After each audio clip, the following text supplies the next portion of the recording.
Hi, I've recently been back to England with my wife where we did some impromptu filming. It was very quickly put together with our son Josh, and we didn't have our normal equipment, so please forgive the sound quality, but we thought you would find these films interesting. Hi, my name's Kevin Hicks. Welcome to our YouTube channel, The History Squad. And here we are today in the heart of England, Warwickshire, with my son Josh, and my friend Steve Arnold. These are members of the Oxford household who are members of the Wars of the Roses Federation. They're reenactors. And what we're going to do today is we're going to show you how we're going to arm a man-at-arms from that period. So what we're going to do, we've got the armour all laid out in its separate parts. So we're going to show you how much goes into just one complete harness. That's what it's actually called. It's not called a suit of armour, it's harness because of all the leather work. What we have here is what some people would call a placard and fold, or a back and breastplate, or a cuirass. It has lames and tassets to cover the legs. Then you have a sallet, and we'll show you this because it's actually articulated at the back. It's quite something. And the bever, the dribble plate that goes on the front. On the shoulders here, pauldrons. Then we got the complete arms, upper and lower. And for the elbows, you notice that these crease here are actually pointed and sharp, so they can be used literally as a weapon. Gauntlets, these are very, very important that you can move your hands because you can punch with these, as did David II, King of Scotland, when he was captured at Neville's Cross. Here we have the legs, the top part, the chaucer, pulleams, and then you have the greaves. Here, I will also have a dagger and a sword. But without further ado, let's see all this stuff put together. So what we've done is we've actually weighed my son, Josh. He's all ready. What were you when we first did you? 16 stone with the mail on so far. Right, so he's got mail here to cover the voids under his armpits, and he's 16 stone as he stands. So let's get on and have a look. So you can see the effort that's put into this. So a man-at-arms has all of these, what are called points. They're laces, and these are important to note.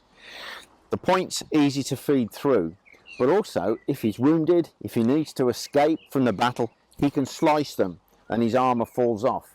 If this was a common soldier with a bit of armour, he would actually have straps because he hasn't got somebody, a squire or a friend, to help him get dressed. But we're going to start off with the lower part of the legs there. Yeah. The greaves. The greaves. Italian riding style. Oh, right. These are apparently Italian riding style. I tell you, there's so much to this. It kind of blows your mind. Yeah. Just at the detail in the buckle here. It's quite incredible, the amount of work that went into these pieces. When I used to work at Warwick Castle, I was informed and told as part of my script that de Beauchamp there, Richard de Beauchamp, sent an effigy of himself or parts of himself out of wax over to Milan for it to be fitted for his armour, together with his second best clothes apparently. And I did some research yesterday, and they did indeed used to send their best or second best clothing to make sure that the armour was fitted correctly.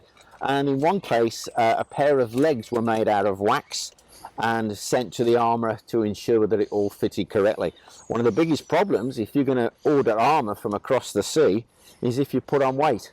So a man-at-arms or a knight, the man above him, has got to be fit. Okay, that's fine. That's the greaves. Now we're going to move on to the Legs.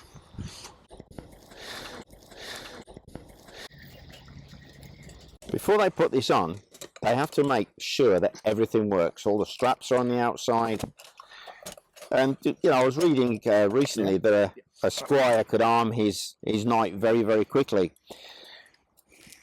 One of the problems I found with this is they're so heavy, and yet it all hangs off your clothing. There's not a belt. It's actually pointed in with these laces all the way around.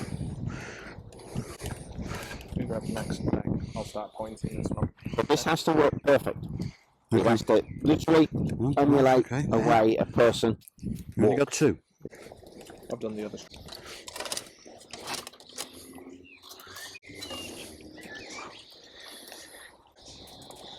if you have a squire who is taking too long, we have a saying that we still use today: "Get to the point." Yeah, that apparently comes from the old knights. So I am reliably informed that is.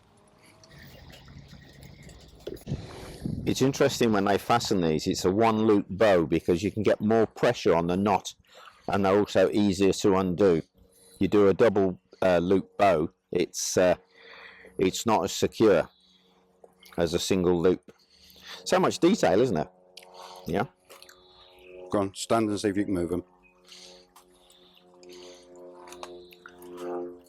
Yeah. So what we're going to do now is we're going to put on a kirtle of mail, a skirt of mail, and if we have a close-up look, the plates, the rings are actually flat and they are riveted in together. This is a real fine example. It's not as heavy as you would think, so let's get it on. You need this on to cover the vital parts for a gentleman, shall we say. These cover the parts that other parts can't cover.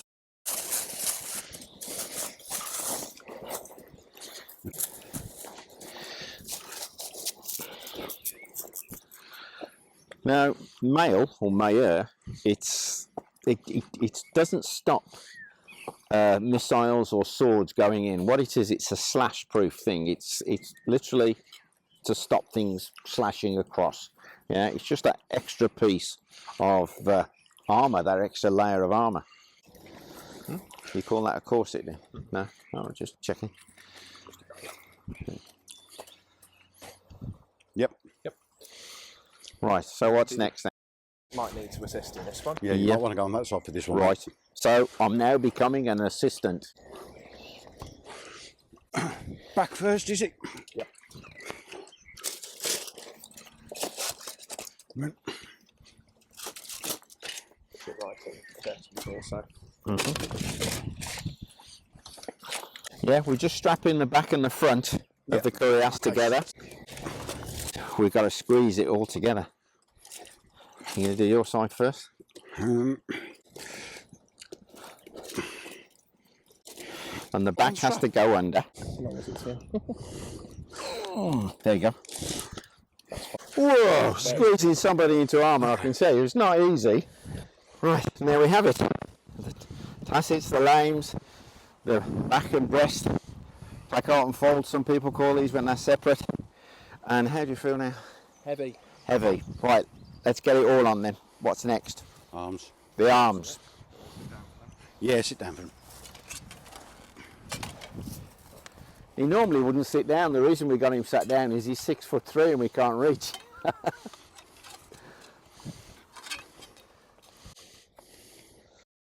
We're putting on the arms and we have to lace them to the top of the body, just onto the top of the shoulders, just here. And then there's yet another piece will go over the shoulders. Not much room left on these points. And your aglets are too long.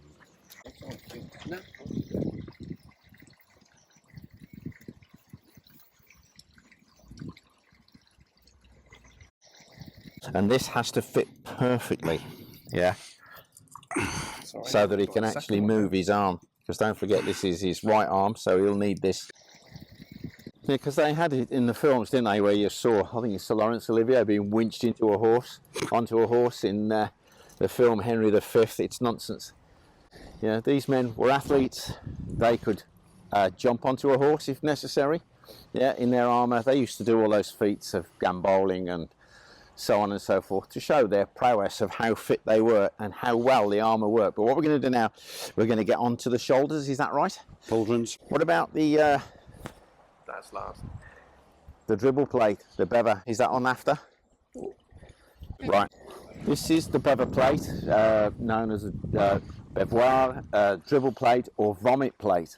And the thing about this is if you're on a horse, for instance, and you're galloping into battle and you're being hit by arrows or you're being knocked about, if you've been eating or drinking the night before, you're going to vomit.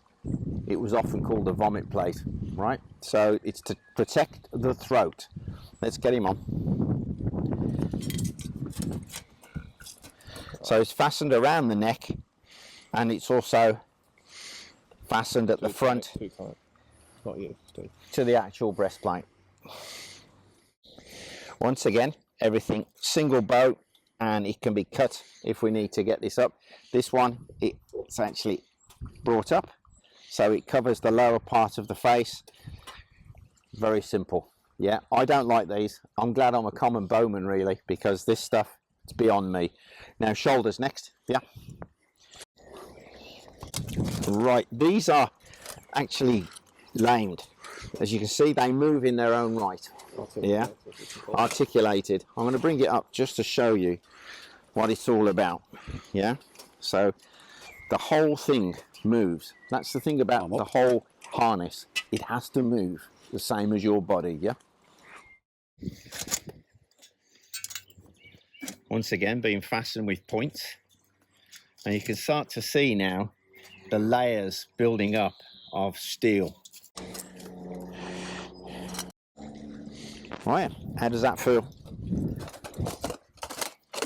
Yep. Yeah, and you can see under the armpits there, protected, on the inside protected. Now, we're going to stand you up. At this stage, I'm going to put on your belt. Right. And you're on. Then. Got him? Yep, got him. There is an interesting point on the end of the dagger. Now, there's an interesting point.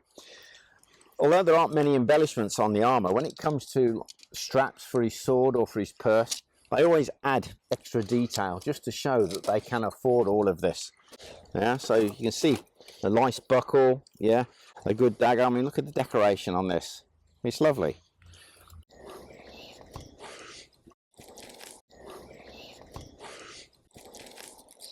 And you can see on the purse, it's got some embellishments.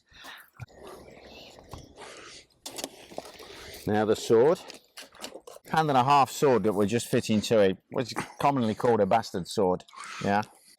Now, if there's room to manoeuvre, these swords were quite fantastic. But when you're enclosed and crushed up in the battle, sometimes that's a waste of time. So you might find a man-at-arms, if he's going into a melee and it's really crushed tight, he might leave that behind, use a shorter weapon. Yeah. Now we're missing something, aren't we? Gauntlets. Now these have to be really tight around the thumb. Push. And the whole thing has to move perfectly. Come on. Yeah? Yep, perfect. Right, now the crown and glory, the helmet, this is a beautiful example of a sallet, articulated at the back, the whole thing lovely. So let's put it on.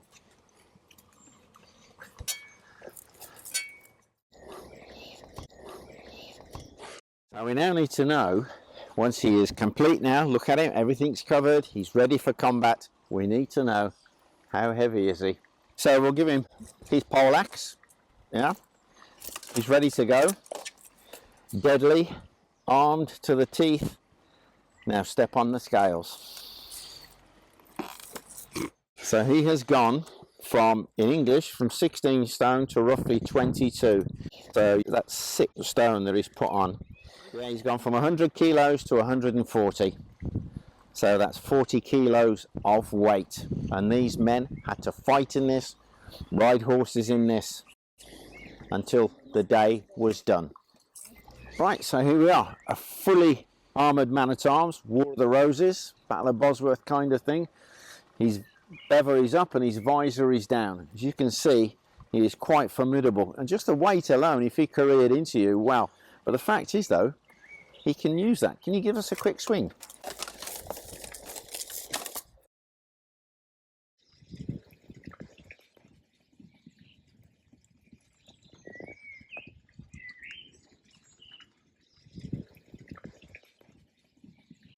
You can see he can move in the whole lot of the gear. Has to be fit to do it. Now, if you're interested in ever doing any of this reenactment, then if you want to go to the Oxford Households, yeah, the link is in the description. So I hope you've enjoyed it. Thanks very much for joining us. And if you can, like, share, subscribe. Yeah, just a shout out now to my patrons. We've got Maxwell Gross. We've got Sean Kahan. Now, if I've done that wrong, let me know. And then the DDR Soldaten, which is interesting because I was up against the DDR Soldaten when I was a British soldier in Berlin in the 70s. And just out of a point of interest, Steve here, he's ex-Staffordshire Regiment, and my son, he's ex-Royal Logistics. So you have three soldiers, the really old one, the nearly old one, and the young one. We're all veterans. Thank you very much for your time.